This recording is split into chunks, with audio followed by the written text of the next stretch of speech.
자, 본격 상담, 정치 상담으로 넘어갑니다. 캐나다에 사는 50대라고 밝힌 분이 사연을 올려주셨습니다. 작년 조국 사태 때부터, 작년 아니에요, 3년 됐습니다. 사극 보듯이 한국 정치에 관심을 가지게 되었는데 요즘은 그도 좀 식상해서 이 채널만 가끔 봅니다.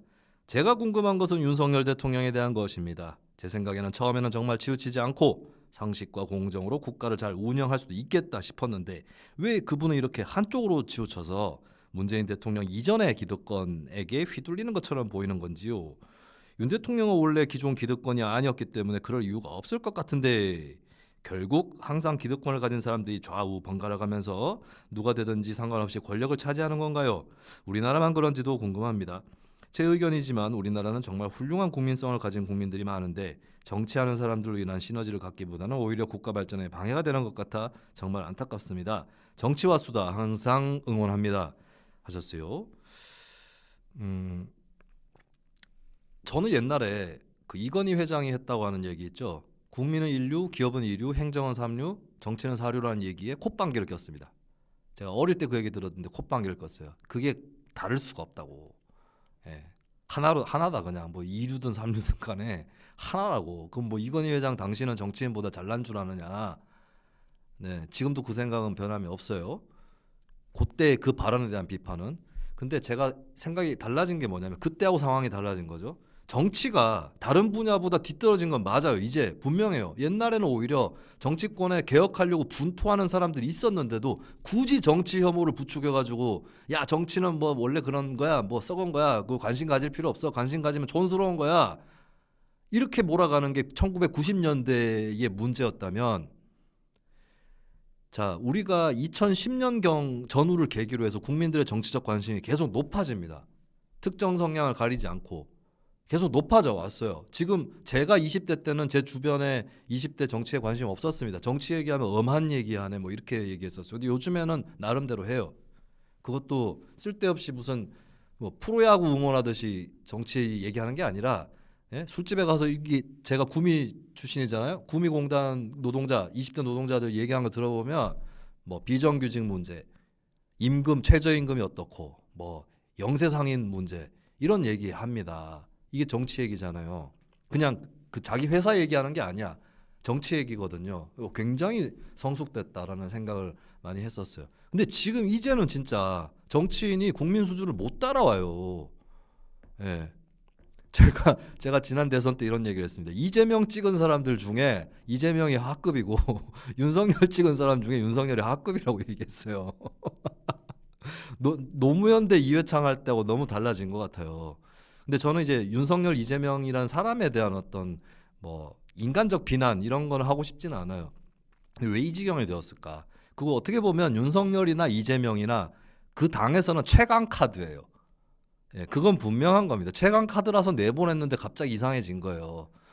그런 과정을 거친 건데, 자, 윤석열 대통령으로 좁히겠습니다. 지난주에 또 이재명 대표를 얘기를 했었는데 윤석열 대통령은 검사였어요. 그리고 제가 윤석열 검사에 대해서 높이 평가하는 부분이 분명히 있었습니다. 그 점 때문에 제가 지금 또 윤석열 지지자로 그 민주당 강성 지지층에서 낙인을 찍는데, 제가 윤석열 검사를 높이 평가했던 이유는 박근혜 정권과 윤석열 정권 내리 수사했다라고 하는 점, 그리고 그보다 더 대단했다고 보는 거는 삼성 재벌이라든지 이쪽에 대한 수사, 역사상 검찰이 가장 제대로 수사한 겁니다. 삼성바이오로직스 아직 이제 재판이 남아 있는데 이런 수사를 어쨌든 했다는 거, 본인이 어떻게 했는지 모르겠지만 그 검찰 책임자니까 그런 부분에서는 이제 성역이 없어 보였던, 한때까지는 그런 검사였어요.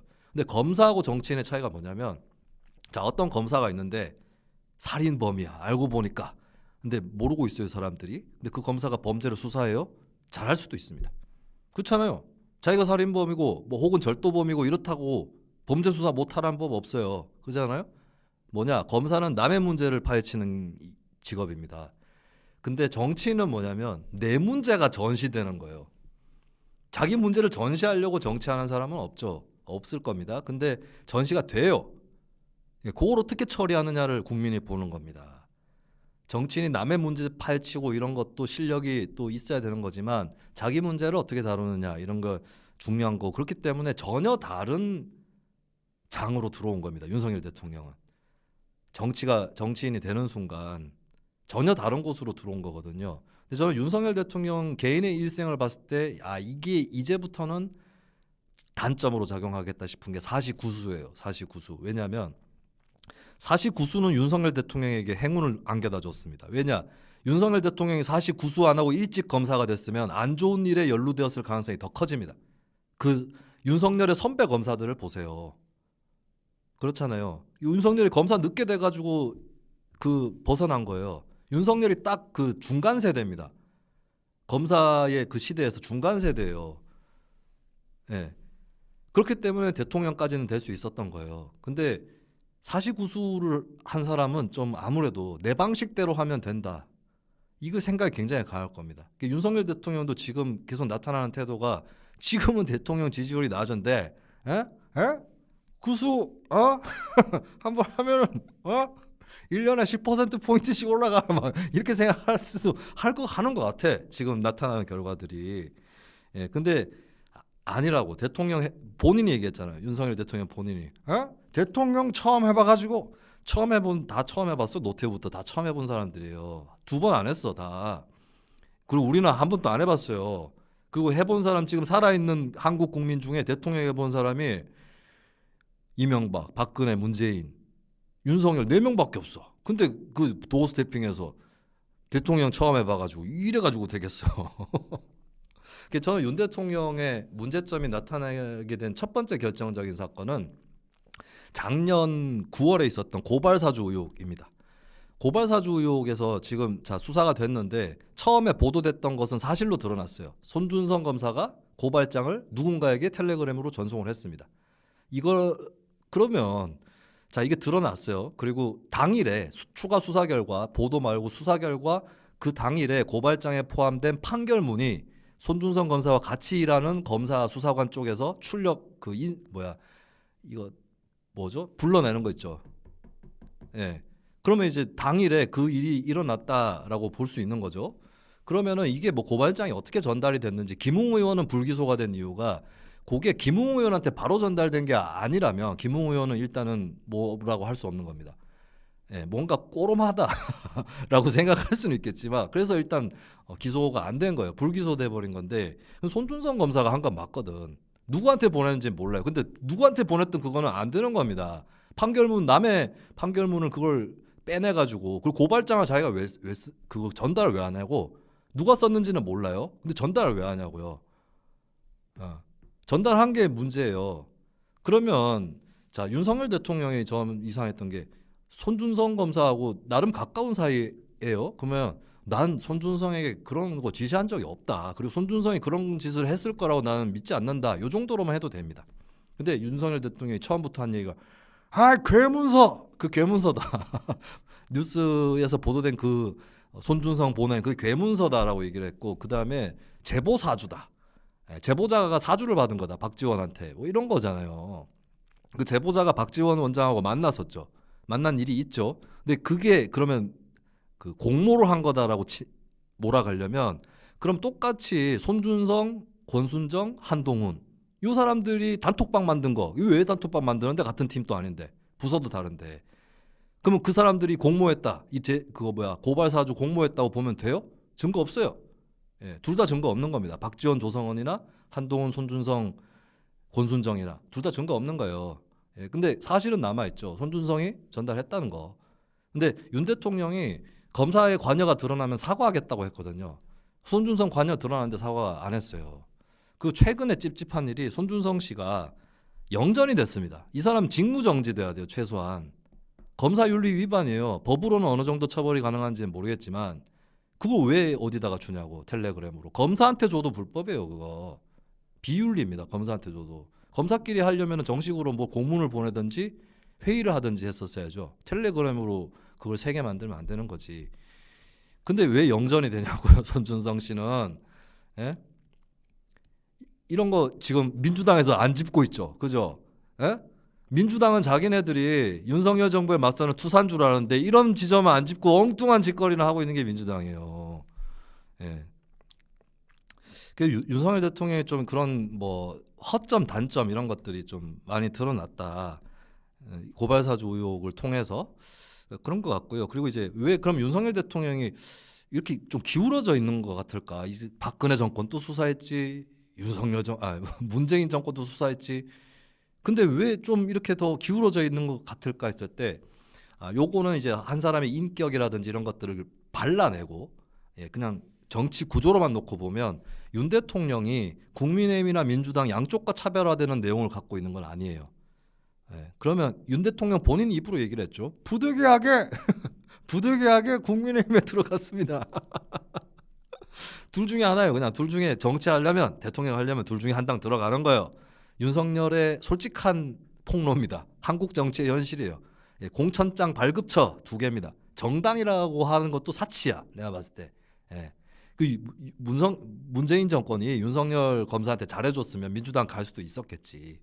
실제로 윤석열 대통령과 양정철 민주연구원 원장 간에 묘한 관계가 있어요. 윤 대통령하고 되게 가까운 사람이 있는데 그 거의 뭐 조카 비슷한 사람으로 알려져 있죠. 황모 씨라고.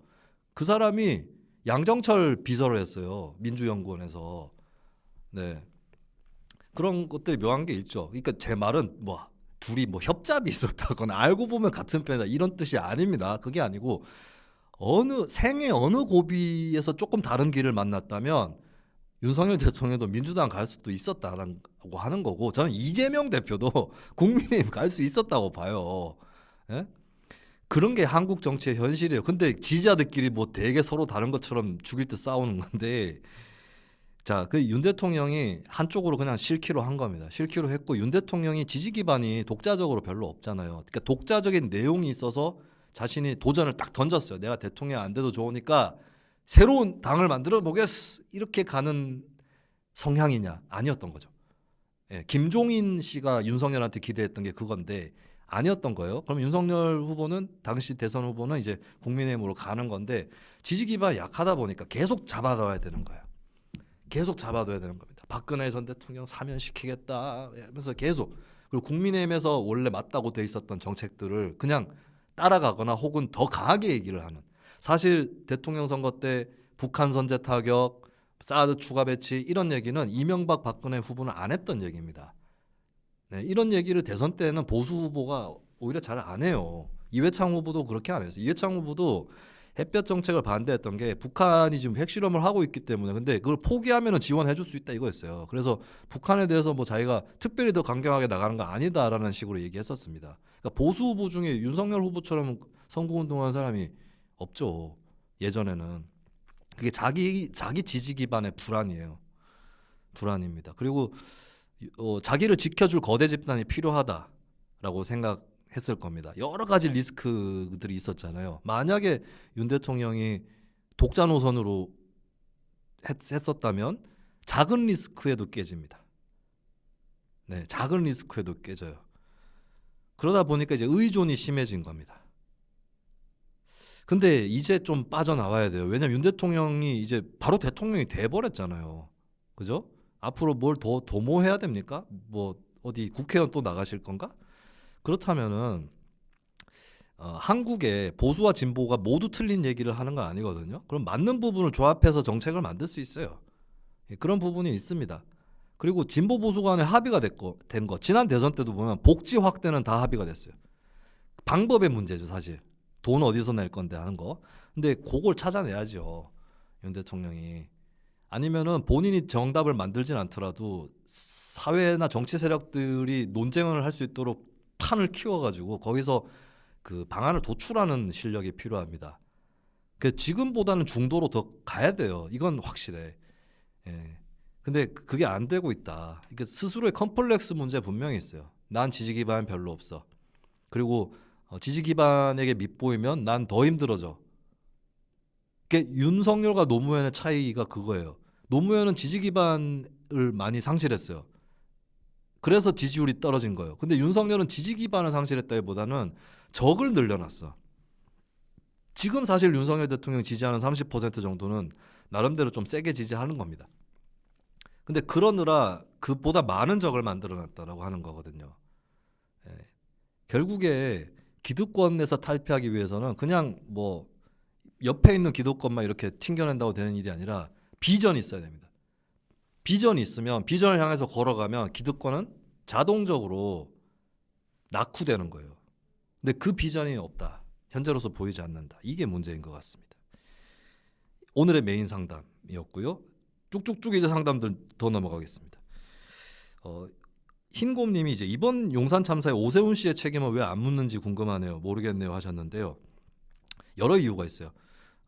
일단은 이게 서울시는 직접적으로 용산구에서 뭘 하는 주체는 아니죠. 용산구가 1차적인 주체인 측면이 분명히 있다. 서울시는 이제 지원해주고 뒷받침하는 역할 정도를 하는 거기 때문에 조금 뒤에 있는 것 같이 느껴지는 부분은 분명히 있습니다.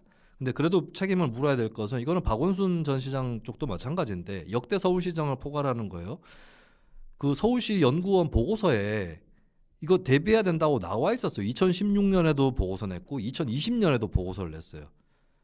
예, 그리고 제가 그 자료를 청구를 했는데 안내가 왔어요. 올라와 있다. 홈페이지에 올라와 있다. 죄송하더라고요. 서울시 관계자분한테. 자, 이걸 안 했잖아요. 차츰차츰 책임을 물어야 되는데 근데 오세훈이 왜 뒤떨어져 있는 그 뒤에 있는 것 같이 보이냐면 민주당을 포함해서 명색이 야당이면 시스템 문제를 제기해야 되는 거 아니에요? 시스템 문제를 제기를 하면 오세훈의 책임이 좀 더 부각됩니다. 근데 그게 아니라 자꾸 원흉을 찾아내려고 하잖아요. 단기적인데 골몰하잖아요. 그래서 타겟을 주로 윤석열을 치는 거죠. 근데 그러다 보니까 오세훈이 밀려난 게 있어요. 책임에서. 어떻게 보면 오세훈은 민주당이 도와주고 있는 겁니다. 오세훈을. 그러니까 이거 야당 자격이 있는지 모르겠네. 민주당이 진짜. 자, 다음 얘기는 이제 지난주에 이어서 나온 상담인데 제가 40대의 이재명 지지에 대해서 얘기를 들었는데요. 근데 제 해설이 무색하게 만드는 댓글이 참 많이 달렸어요. 예. 이게 되게 그 이재명 지지자들을 그냥 뭐 맹목적인 사람으로 몰아가는. 네. 근데 이재명 강성 지지층으로 국한시켜 보면 30%안 돼요. 전체에서 대선 득표율로 치면 그 예를 하나만 들면 지난 대선 때 가상 대결 조사를 실시를 하는데 이거는 실제로는 있을 수 없는 가상 대결이지만 이재명 대 안철수를 붙였을 때 이재명 지지율이 30% 밑으로 떨어지는 조사들이 나왔습니다. 그러니까 결과적으로는 이재명 대 윤석열에서 이재명 찍은 사람도 안철수로 나오면은 안철수 찍겠다는 거예요. 이재명 대 안철수로 했는데 이재명 지지율이 30%가 안 나오면 강성 지지층을 아무리 높게 잡아도 30%가 안 된다는 거지. 이재명이 47%로 된 거 아니에요, 대통령이? 예. 그리고 그 30%가 뭐 매사에 뭐 강성 지지층이냐? 그건 아니라고 봐요. 강성 지지층의 영향력을 받는 수준이라는 거지. 다 그게 강성 지지층이라고 볼 수는 없습니다. 그 먹고 살기 힘든데 뭐 관심들이 크게 있겠어요. 그러니까 전 조국 문제도 마찬가지고 이재명 문제도 마찬가지고 이게 자세히 들여다보기 싫은 거예요. 그리고 어차피 법정에서 판가름 날 건데 이렇게 돼버린 겁니다. 우리나라 문화가. 법적인 걸 떠나서 옳고 그름을 가릴 것들이 윤리적, 정책적 다 있잖아요. 다 포기하고 너무 시끄럽고 뭐 복잡하고 이러니까 그리고 한쪽 편 들어주기도 뭐 하고 이러니까 야 법정에서 봅시다. 그거는 스킵 이렇게 된 겁니다. 근데 그런 게 윤석열 지지층이나 국민의힘 지지층에서도 나타나잖아요. 예? 그거를 왜 안 보냐고. 그래서 그냥 무식한 사람 이렇게 보면 안 되는 거예요. 근데 제가 진짜 문제 삼고 싶은 거는 민주당 강성 지지층에 어떤 문제가 있었느냐. 박근혜 지지하는 사람들은 세뇌된 사람들, 교육과 언론에 의해서 그렇게 됐다 이렇게 얘기를 하는데 아닙니다. 그러니까 어떤 사람이 어디를 지지하느냐에 대해서는 아니 교육 이 댓글 한번 보죠. 이해찬 세대라서 그렇다. 40대가 팩트가 틀렸습니다. 이해찬 세대는 1999년 고등학교에 입학한 게 이해찬 세대 원년이에요. 그 사람들 지금 몇 살인데요? 40이에요. 30대 후반입니다. 이해찬 세대는 40대가 아니라. 그리고 잘 생각해 보세요. 전두환 시대 때 청소년기 교육받은 사람이 그 전두환 지지하나요? 거꾸로 될 수도 있어. 오히려 반감 때문에 거꾸로 될 수도 있어요. 그거 잘 생각해 보셔야지. 그럼 일제시대 때 교육받은 사람들은 일제 지지하나? 사람 만만하게 보시면 안 됩니다. 그 사람의 정치의식을 결정하는 가장 중요한 거는 교육 이런 게 아니라 교육 중에서 그 교육 과정이나 내용이 중요한 게 아니라 교육에서 그 깔아놓는 습속 이런 건 중요해요. 제가 지난 시간에 그 586 정치인이라는 사람들 학생운동 했지만 그 사람들 사실 청소년기 때 박정희 시대였잖아요. 그때 막 한강 백사장에서 교란한다고 박박 기고 군사주의 문화를 몸으로 익혔던 사람이에요. 그러니까 머리로는 독재를 반대했지만 몸으로는 자기들도 자유롭지 않다고. 그래서 나는 586의 주사파의 영향이 아니라 박정희 영향이 더 크고, 그리고 주사파 영향 또 박정희의 영향이 있어서 주사파가 있는 거예요. 그럼 운동권에서 왜 운동권에 하필 뭐 미국식 자유민주주의도 있고 유럽에 있는 사회민주주의도 있는데 이런 거 왜 다 제쳐놓고 왜 하필이면은 NL 주사파가 한때 운동권의 주류였느냐. 민족주의인데 그 민족주의 박정희 정권이 고취시켜 놓은 거거든. 이념으로는 친김일성 같지만 멘탈리티라고 하죠. 이거는 박정희라고. 그 영향인 거예요.